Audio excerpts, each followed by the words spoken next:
ang tungkol kay Boying Rimulya. At yun nga, nagulat tayo that he openly confirmed ang seryosong kalagayan ng kanyang pangkalusugan. At posible, hindi niya matatapos ang kanyang termino sa pagiging ombudsman kung ganito ang pinagdadaanan niya. But of course, only God can decide kung hanggang kailan po ang hangganan ng ating buhay. Nobody can predict what time is our death going to be or when. Anong petsa, anong oras, saan at kailan, no? Sapagkat kaya nga tinatawag yan na the God is the only power that is omniscient. Established by circumstances, by testimonies, and by revelations that the commander-in-chief is the chief architect and perpetrator of monumental and systematic restoration of corruption and plunder in government, then the authority of the commander-in-chief as the top of the command line or the chain of command will become suspect. At hindi po pwede na parang patay na doktrina ang chain of command. Ito ay buhay na doktrina na nakabatay po sa mulat na kaisipan, disiplinadong paninindigan at profesional na kondukta ng bawat sundalong opisyal at mga kasapi ng organisasyon ng Armed Forces of the Philippines. But for General Bronner to tell it na parang siya ay naglilingkod as private army ni Marcos at Romualdez at hindi bilang army o sandatahang lakas ng mga mamamayan, mahirap po na mapigilan ang ganitong uri ng mga pagpupuna kay General Bronner. Mga kababayan, kumakalat sa social media.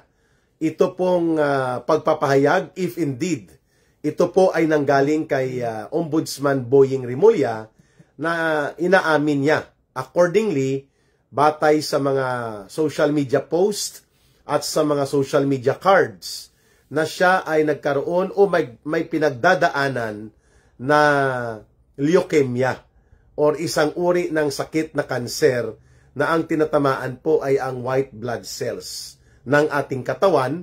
Rowena Basio and Leah Bautista Rios and Charlita Baliling Lim and Emilio Carlet. Ang dami nyo na.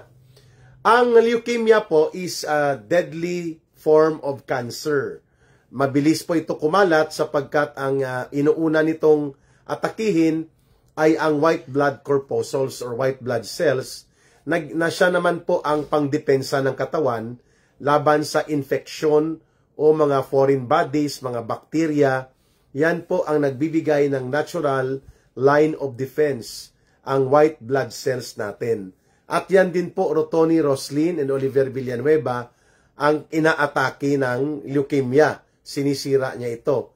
At kung totoo po ito, tayo po ay tao lamang para hindi tayo makakapagbigay ng pakikipagkaisa na sana po ay gumaling din si Boying Rimulya. Nobody would wish something that is very tragic para sa kanyang kapwa-tao.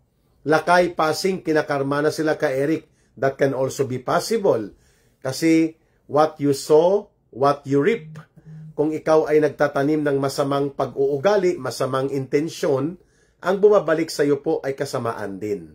Bagamat ayaw nating ipanalangin na may mga masasamang mangyayari sa kanila, pero yan po ay tinatawag na universal justice o ang tinatawag nating karma.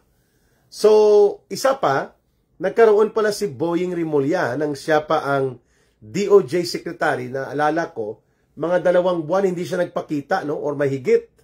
At parang ang kanyang spokesperson lang at mga undersecretary ang nagsasalita. Nagkaroon pala siya ng 5-way na may tinatawag na triple or quadruple. Ang sa kanya po, quintuple.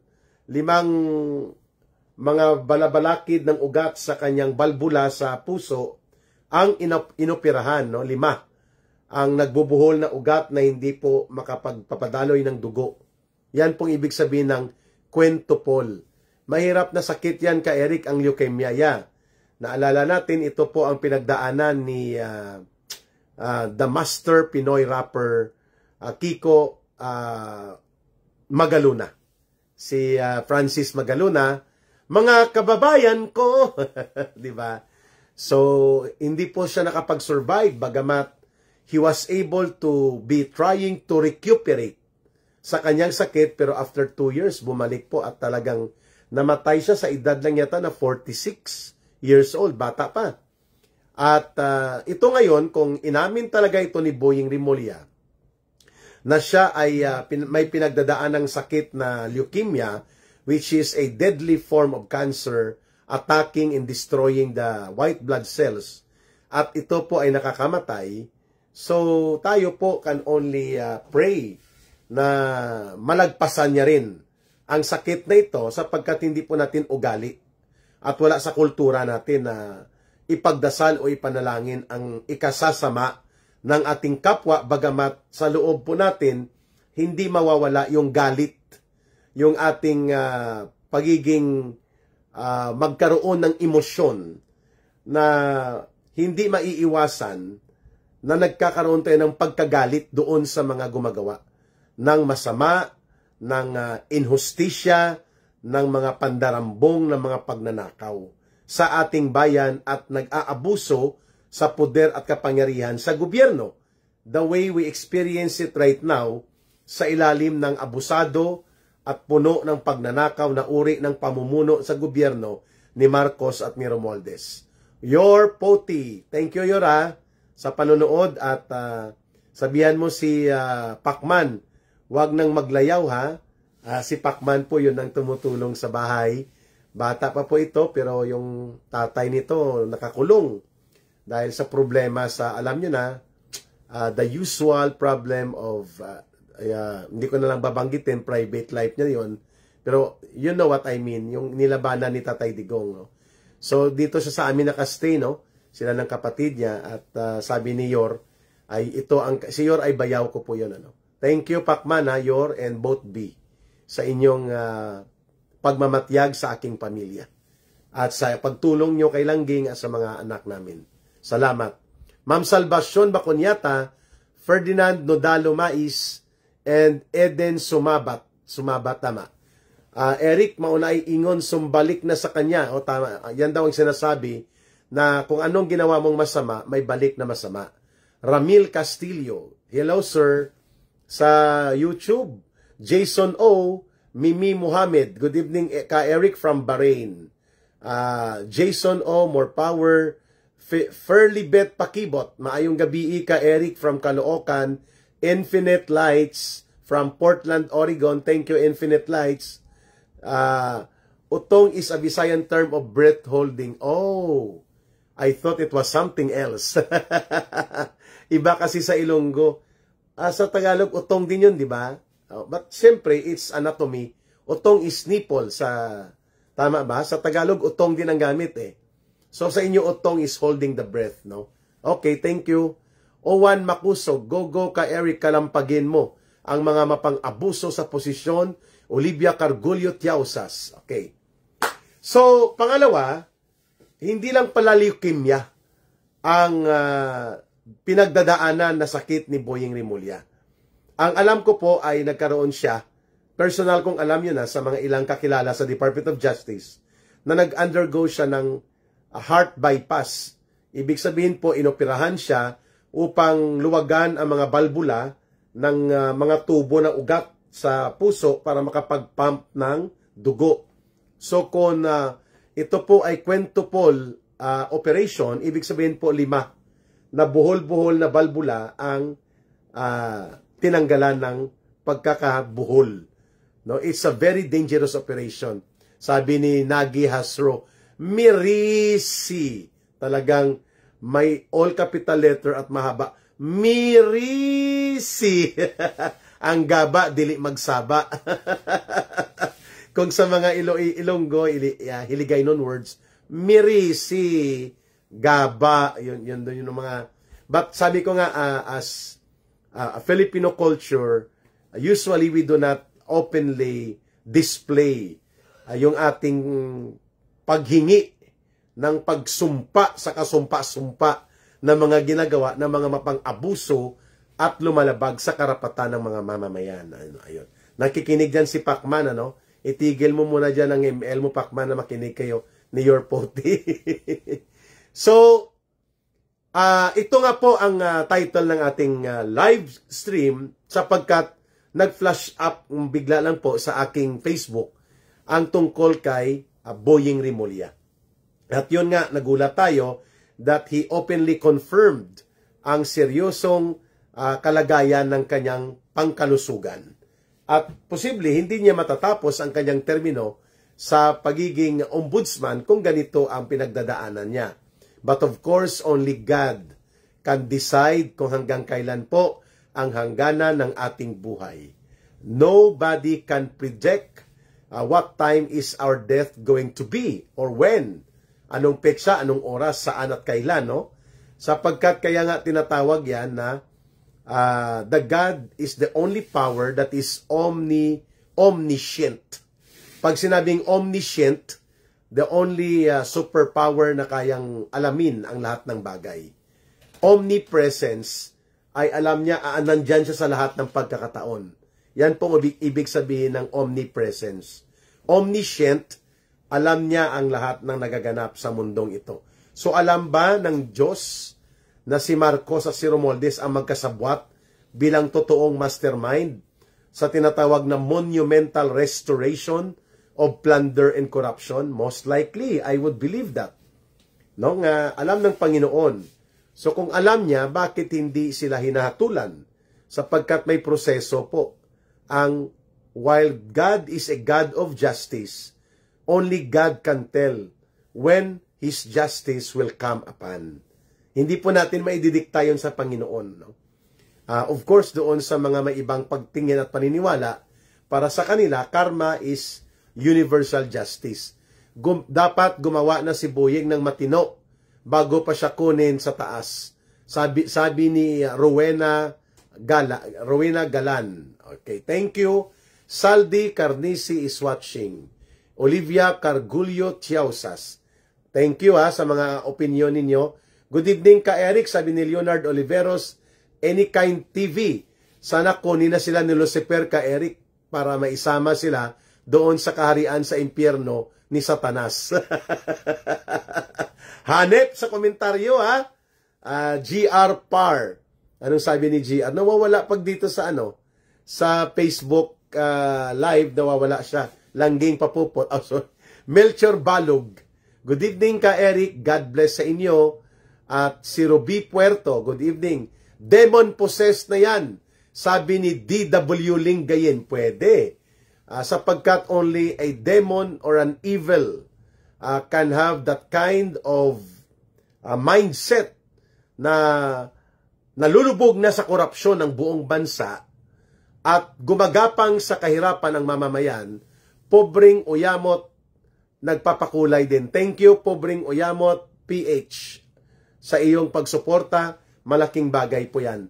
Deeply appreciated ni Ka Eric po ang inyong pagpapakulay sapagkat ito na rin po ang aking source of economic survival and source of support for my family, ang monetization ko sa YouTube. Thank you so much. Helen Nakwa, good evening Ka Eric. Thanks God we are still here. Yeah, I always thank God.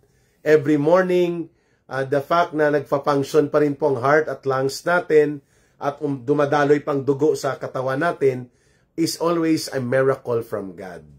Mantakin mo, pipikit ka ng mata, ilalagay mo ang iyong buhay sa Panginoon. Hindi mo alam kung bukas ay bibigyan ka pa niya ng pagkakataon na mabuhay. Kaya we always live to the fullest every day that we live. At dapat para sa kabutihan ng kapwa at ng lipunan, hindi lamang po ng pansariling kapakanan ang ating hinahanap din. If we want to find meaning in our lives. Imiterio Castillo, Marlene Pilar, yung dami nyo nang nanonood malaki na to para sa akin. Emily G, magandang gabi. Daven Kataag, SA, Mark Tayag, di yan tatanggapin sa si province, Pobreng Uyamot nagpakulay. Ayan. Demon Possessed, nabasa ko na.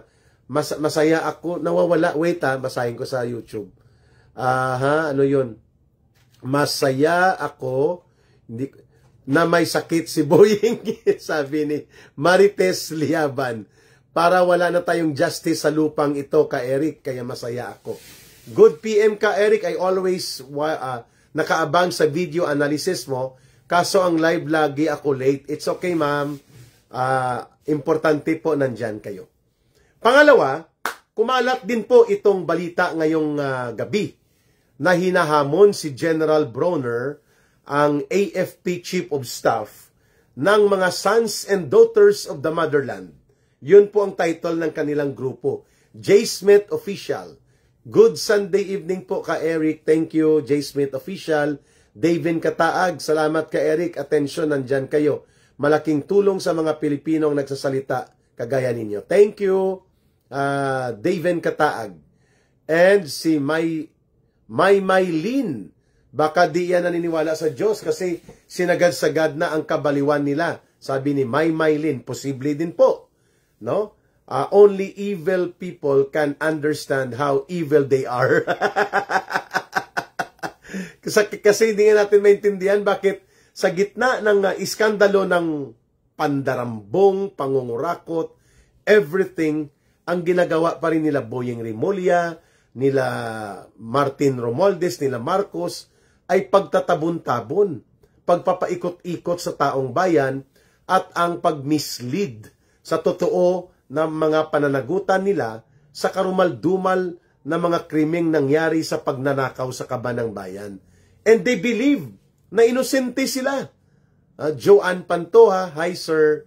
Thank you Joanne. Ruel Byron Uwayan, and sorry sir, palabas pa lang po ako. It's okay, Joanne. Importante po ay nandito kayo at nakikinig na rin at mag-ingat din kayo dyan. Avi Rosales, good evening ka Eric. Ingat po kayo palagi. Si General Bronner po ay naging pusong mamon. Very sensitive, ano? Ang mga pahayag nila biglang bawi na yung mga retirado na mga general at mga senior officers ng AFP ay posible pong matatanggalan ng pensyon kung mapapatunayan sa investigasyon na sila ay nag-uudyok ng fake news, misinformation, at posible nag-i-engage sa seditious activities. Pero, wala pa pong 8 oras na lumabas yun, ang pahayag ni Colonel Padilla, Francine Padilla, binawi at sinabi nila fake news yun. Hindi yun namin ipinanawagan, sabi ng Armed Forces of the Philippines. Bakit kumalat sa GMA? Kumalat din po sa maraming mga media outlet ang inyong pahayag. Ang problema kapag kayo po ay napupusoy at nabubuking na baluktot, mapang-abuso at wala sa matino na desisyon ang inyong mga inilalabas na pahayag, biglang bawi at sasabihin nyo fake news. Kaya ito ngayon, si General Bronner, tinawag po ni retired Marine Major General Orlando De Leon, 2-star general ito, class 1982 sa Philippine Military Academy, classmate ito ni Mayor Benji Magalong at ng aking uncle na si Alrex Celis na namatay sa training sa Philippine PC Scout Training sa Philippine Constabulary. At sinabi po ni Major General Orlando De Leon na si General Bronner ay duwag. Naku, ang isang pinunong general ng sandatahang lakas ng ating bansa ay tinawag na duwag. It's very serious. Napakabigat po yun at ang tumawag na duwag siya, si Bronner, ay hindi ordinaryong retiradong opisyal, Major General, sa hanay po na nanggaling sa Philippine Marines. Wow! At ito ay hindi po binabawi ni General Orlando De Leon. Ang pagkabanggit niya, binigyan niya ng konteksto, mga kababayan, bakit niya tinawag na duwag si si General Bronner. Sabi niya, ang isang opisyal at pinunong general ng sandatahang lakas, ang kanyang loyalty ay dapat sa Republika ng Pilipinas, sa konstitusyon, sa mamamayang Pilipino at hindi sa mga politiko. May punto. May punto. Sapagkat kita naman po natin noong December last year kung papaano binulabulatik ni Saldico, ni Romualdez, si General Bronner, nang tinawagan nila, CSAP. CSAP or CS, Chief of Staff. General Bronner, this is Speaker Romualdez. Di ba? Believe ka na? Pag sinabi namin, talagang mangyayari yon. Approve na. Ito na.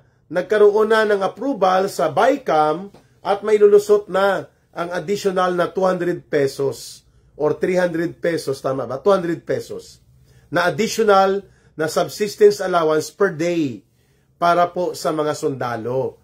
At magiging 10,500 na per month ang kanilang subsistence allowance mula sa 4,500.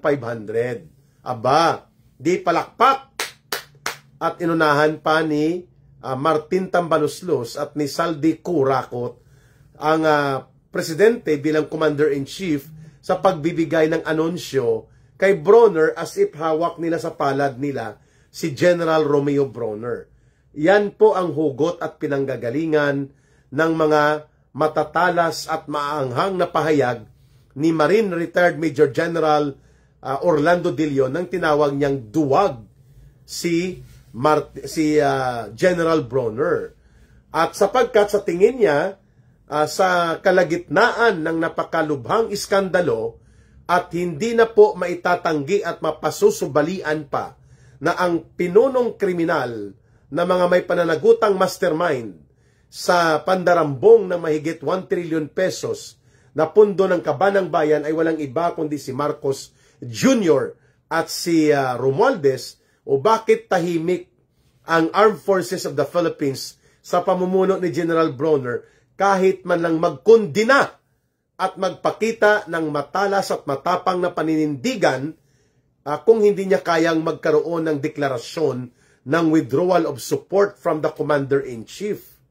Bakit tahimik at bakit parang tinotolerate at sinusuportahan pa ng AFP at ng pamunuan nito ng mga general sa pangunguna ni General Bronner na para bagang ang kanilang kinatatakutan ay baka magalit si Marcos at si Romualdez at matanggalan sila ng posisyon at ng mga benepisyo at allowances. My goodness. Kaya nga tinawag kayo na taga-protekta ng sambayanang Pilipino under Article 2, Section 3 of the Philippine Constitution ay, sabi ni Maria Marisa Alisondra, kinain na po ng sistema si Brony na kinabang ng todo sa korupsyon. May lumalabas nga na mga aligasyon, hindi ko pa po ito ma-establish at hindi pa natin ma-establish ang legitimate na mga factual support sa sinasabing si Bronner ay nagmamay-ari ng at least 4 na mga condominium units at may mga buildings na pinaparintahan. Kung hindi ito totoo, edi magpaliwanag dapat si General Bronner. Kaya nga, ang punto de vista kung bakit parang aligaga at nag-aalangan, why is General Bronner very tentative and very undecisive? Hindi siya makapagdesisyon upang panindigan ang pagkondina sa korupsyon at mga ginagamit na pag-aabuso sa pundo at pandarambong, sapagkat mayroon po siyang pinag-iingatan na political patronage o utang na loob niya kina Marcos at Romualdez. Pero tama ang binabanggit ni General De Leon at nila General Puques, mga senior niya po ito, that an officer of the AFP and any man or any man and a woman, any personnel ng Armed Forces of the Philippines o kahit ng Philippine National Police ay walang pananagutan sa sinumang politiko kundi sa taong bayan, sa Republika ng Pilipinas at sa ating saligang batas. So why are you so adamant? Bakit kayo nag-aalangan? At bakit kayo hindi po mapakali kapag kayo ay china-challenge that you should side with the people and bring on the position ng taong bayan? Bakit hindi nyo kayang gawin? Yun po ang punto kung bakit ito mga kagaya ng mga retiradong general na nagraranggo ng 2 estrelya, 2 stars ang ranggo po ng Major General, like Major General Pukis from the Philippine Air Force and Major General Orlando De Leon from Philippine Marines. Ang sinasabi nila ay hindi naman kailangan mag-codata. Hindi naman po kailangan magkaroon ng mutiny o madugong labanan among the units and mga puwersa ng Armed Forces of the Philippines, ng Philippine National Police, but instead, makipaglaban sa mga kurakot na mga politiko at huwag ipakita na parang pinagpoprotektahan pa sila instead na samahan at protektahan ang mamamayan. Tahimik si Bronner sa korupsyon kasi naulanan din siya ng ambon ng mga pandarambong. And I agree to that. Paul Rakidan, Kirbals. Good morning ka, Eric. Okay, ito pa. Ang sabi po ng mga grupo na nagpapakilalang sons and daughters of the motherland ay si General Bronner po ay mayroong pananagutan sa konstitusyon at sa mamamayan. At isa po dyan ay ang kanyang pananagutang pangalagaan, iprotekta at isulong ang kabutihan at kapakanan ng mga mamamayan, hindi ng mga politiko. Kaya walang utang na loob dapat na kilalanin ang mga opisyal at pamunuan at personnel ng Armed Forces of the Philippines and even ng Philippine National Police kung ang pag-uusapan po ay ang increase ng kanilang sweldo, ang increase ng kanilang benepisyo at allowances, sapagkat yan ay obligasyon ng gobyerno na pinapangalagaan at pinopromote din po ang kapakanan ng haligi, ng pagtatanggol ng ating teritoryo, ng ating soberanya at ng ating demokrasya, and none other than the Armed Forces of the Philippines. Antoinette Rapadas, okay. Si Arnold Bigkas, nandyan din po. Ito ay isang pamilya din na halos lahat nagsilbi at naglingkod sa ating bayan sa pamamagitan po ng security sector na sila po ay nagbuhis, nag-alay at nagkaroon po ng paglilingkod na puno ng sakripisyo. Halos mga kapatid niya at mga pamangkin niya at mga, I think anak niya rin ay nasa service ng Armed Forces of the Philippines o kaya ng Philippine National Police. Thank you, Brother Arnold, for watching. So, hindi po nananawagan ang mga retiradong general like Philippine Marines Retired Major General Orlando De Leon and Philippine Air Force Major General Retired Romeo Pukis. Ang kanilang punto, the Armed Forces of the Philippines, while it remains professional and true to the so-called doctrine of chain of command and sa kanilang non-partisan to any political activity, hindi rin po pwede na magbubulag-bulagan sila, magbibingi-bingihan sila, at walang malisya o walang pakialam sa mga nagaganap sa kanilang paligid sapagkat hindi po sila robot. Ang pagpapahayag ng katotohanan without holding any action that would lead to kudeta or mutiny is not a violation of the chain of command when it is established by circumstances, by testimonies, and by revelations that the commander-in-chief is the chief architect and perpetrator of monumental and systematic restoration of corruption and plunder in government, then the authority of the commander-in-chief as the top of the command line or the chain of command will become suspect. At hindi po pwede na parang patay na doktrina ang chain of command. Ito ay buhay na doktrina na nakabatay po sa mulat na kaisipan, disiplinadong paninindigan at profesional na kondukta ng bawat sundalong opisyal at mga kasapi ng organisasyon ng Armed Forces of the Philippines. But for General Bronner to tell it na parang siya ay naglilingkod as private army ni Marcos at Romualdez at hindi bilang army o sandatahang lakas ng mga mamamayan, mahirap po na mapigilan ang ganitong uri ng mga pagpupuna kay General Bronner.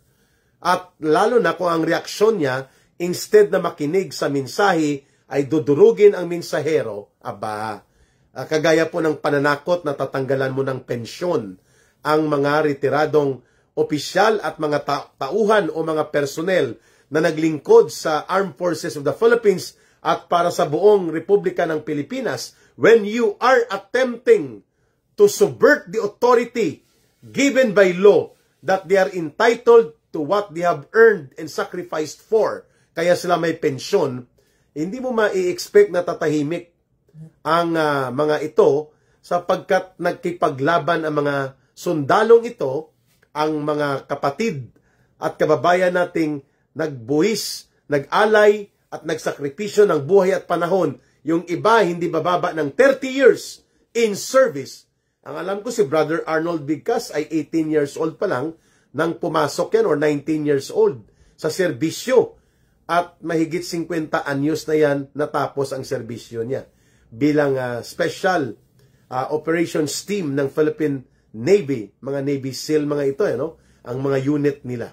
So mga kababayan, ibig ko pong sabihin dyan, hindi mo pwedeng takutin ang mga retiradong opisyal at mga tauhan ng sandatahang lakas o ng Philippine National Police just because you want to emphasize na hindi sila dapat makisama o lumahok sa mga pangpolitikang activities. Ang sagot sa kanya nitong mga retiradong opisyal ng Armed Forces of the Philippines, ang sagot nila kay Bronner, to stand against corruption and to condemn those who perpetrate, execute, and commit plunder against the people and against the government.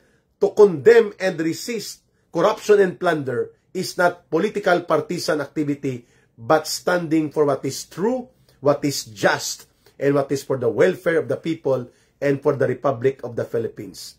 Yan ay hindi pamumulitika. Tama, may punto itong binabanggit nila General Pukis and General Orlando de Leon. Ang pangatlong punto ko dito kay General Bronner, at ito pa po ang nakakaduda kay Gibo Teodoro, ang kanyang motibo ay parang tinatakot nila ang mga mamamayan na mangyayari sa Pilipinas ang pagiging kaparehong nangyari sa Myanmar na nagkaroon ng military junta at sa loob po ng 15 years ay hindi umuunlad ang bayan nila sapagkat walang stability of democratic governance. Malabo yon. Sapagkat hindi at walang nananawagan na magkudeta ang AFP and they will be the arbiter of power. No! What is being demanded to the AFP is to have a conscience call. Balikan nila ang konsyensya nila kung matino pa ba ang panggobyernong ito ni Marcos. At siguro alam naman nating lahat, kitang-kita sa physical appearance, sa revelations nila Miss Cathy Binag, even ang kanyang kapatid na si Senator Amy Marcos. Hindi niya lang sinasabi. Pero yan ang dahilan bakit hindi niya kayang suportahan openly ang kapatid niyang si Bongbong Marcos Jr. because of the chronic existence of possibility of drug abuse. By physical appearance, halos ngumingiwi na dry na ang balat sa mukha, at lahat po ay nagsasabi na nakakakilala at nakahalubilo nila na matagal na pong nagdudurog si Marcos. So how can the AFP become an instrument as protector of the state of the people when the commander-in-chief himself is suspect of committing a crime not only related to plunder and corruption, but also about betrayal of public trust by being so involved in drug abuse to the point that the mental state and the health of mental capability of Marcos as Commander-in-Chief of the Armed Forces of the Philippines and head of the government ng buong pamahalaan ay nagkakaroon ng pagdududa sapagkat sa kanyang history, sa kanyang mga pinagdadaanan at sa kanyang ipinapakitang mga pang-pisikal na mga sukatan, talaga pong hindi matino ang nagaganap sa uri ng pamamahala na mayroon po sa ilalim ng gobyernong Marcos. Ito ang mga dahilan kung bakit china-challenge po ng mga retiradong sundalo, opisyal at mga tauhan nila ang pamunuan ni General Bronner so that they will understand that what is more supreme than their own doctrine of chain of command is the constitutional mandate that the protector of the state and of the people is the armed forces. At walang ibang ibig sabihin po niyan, kundi sa pagkakataon na nanganganib ang demokrasya at nabubulid sa kasamaan at mga kalukuhan, kabulastugan at katarantaduhan ang gobyernong namumuno at ang commander-in-chief ay bakbat ng intriga, ng drug abuse, ng intriga ng pagkakasangkot sa conspiracy bilang co-mastermind ng kanyang pinsan na si Romualdez sa pamamagitan ng pagkakaroon ng crime of the century, which is now known as the 1 trillion pesos plunder of flood control, yung plunder of flood control, o yung pangdarambong sa flood control. So therefore, malinaw na hindi po nasa tamang landas at nasa wastong direksyon at matino na pagkakaroon ng pamamahala ang ginagawa ni Marcos. Now, itolerate pa rin ba ito nila General Bronner at ng kanyang mga board of generals, o they have to solicit all the necessary power and support among the organization of the AFP so that they are truly to become protectors of the state and the people.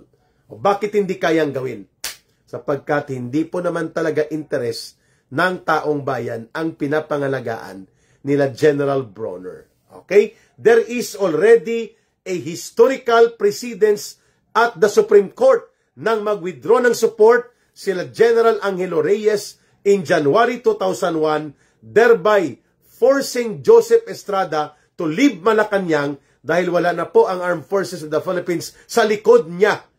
At pati ang Philippine National Police, which ironically ang chief of the PNP that time ay si Ping Lacson, napilitan po si Joseph Estrada na bumaba at yun po ay construed declaration of resignation according to the declaration of the Supreme Court. At ang ginawang panawagan ng AFP, ng Department of National Defense noon, at ng AFP and seconded by the Philippine National Police, lahat po ng aksyon na yon ay kinilala ng Korte Suprema na the sovereign will and sovereign act of the people. So hindi po yun sedisyon. Hindi yun rebellion. Hindi din po. At hindi din po subversion. Ayun. Sana po ay naririnig ito ni General Bronner. At naririnig din po ito ng AFP na sa gitna ng kumunoy ng kahindik-hindik na krimen ng pandarambong at pagnanakaw kung saan ang mastermind, ang punong-ulong salarin ay nakatuon kay Marcos at kay Romualdez. The armed forces of the Philippines shall be justified to revisit another conscience call just like what happened in January 2001 nang iniatras ng pamunuan at ng organisasyon ng AFP at ng PNP at ng Department of National Defense ang kanilang pagkilala sa pamumuno ni Joseph Estrada bilang Commander-in-Chief. Ayun. And kanina din pong hapon na ito, bago po tayo mag-wrap up at mag-summarize ng ating balitang talakayan, si Senator Ping Lacson ang nagbabalik at puno ng kadramahan na pagpamumuno niya sa Senate Blue Ribbon Committee ay sa November 14 daw po ang schedule of resumption of Blue Ribbon Committee investigation. At mayroon daw silang special witness na ipapakilala. Wow! Really? Special witness? O ito ay special agent ng Malacanang? Abangan, sapagkat ayaw na nilang pakinggan ang tuloy-tuloy na joint revelations of affidavit na binabanggit ng mag-asawang Diskaya, sapagkat konektado kay Sandro Marcos ang mga Diskaya at kay Bongbong Marcos at kay Romualdez. So ayaw na itong i-present nila Ping Lacson at Tito Soto, at ayaw na rin nilang mag-discuss some more about sa revelations ni Master Sergeant Gutesa, retired Master Sergeant Gutesa, another member of Philippine Marines, Philippine Navy, AFP, dahil nagdududa daw sila Lacson at Tito Soto sa kanyang pahayag. Ayun. Kaya magkakaroon ng sariling surprise witness sila Tito Soto at sila Ping Lacson on November 14. Malamang ito ang ituturo na naman nila na ang mastermind si Rodrigo Duterte. At ang kanilang special witness, walang iba, si Sunny Boy Codita Trillanes. Tingnan natin kung sino po ang magiging witnesses or one of the special witnesses na ipipresenta nila Ping Lacson sa November 14. Maraming salamat sa nagpakulay, nagsubaybay, nakinig, nanood at sumusuporta at nagmamahal sa Ka Eric Celis YouTube channel at Ka Eric Jeff Celis Facebook Live. Utang na loob ko po sa inyo at ng aking pamilya ang patuloy ninyong pagsusuporta at rest assured, babalikan po ni Ka Eric ng matino at maayos na paninindigan at pakikipagkaisa sa advocacy for real good governance. Sa gustong tumulong sa binubuo po natin na Bangon Sambayanan People's Movement at ang paghahanda sa November 30 na malaking pagkilos ng sambayanang Pilipino, the day of the reckoning of the People's March against plunder and corruption at ang paniningil kay Marcos at kay Romualdez at sa mga alipores nila, please don't forget ang ating line of support ay 0916-308-7710. Uulitin ko po (0916-308-7710). Kay Langging po yan, GCash line at the same time, line of support natin sa Bangon Sambayanan. November 30 and before that, tuloy-tuloy na mga pagkilos all over the country, more particularly sa National Capital Region sa paligid po ng Metro Manila. Mahalin po natin ang bansang Pilipinas, walang ibang magmamahal nito, kundi tayo ring mga Pilipino. Para sa Diyos at sa Pilipinas nating mahal, mabuhay ang sambayanang Pilipino. May God bless everyone and may Allah will be with those who are Muslim brothers and sisters. See you again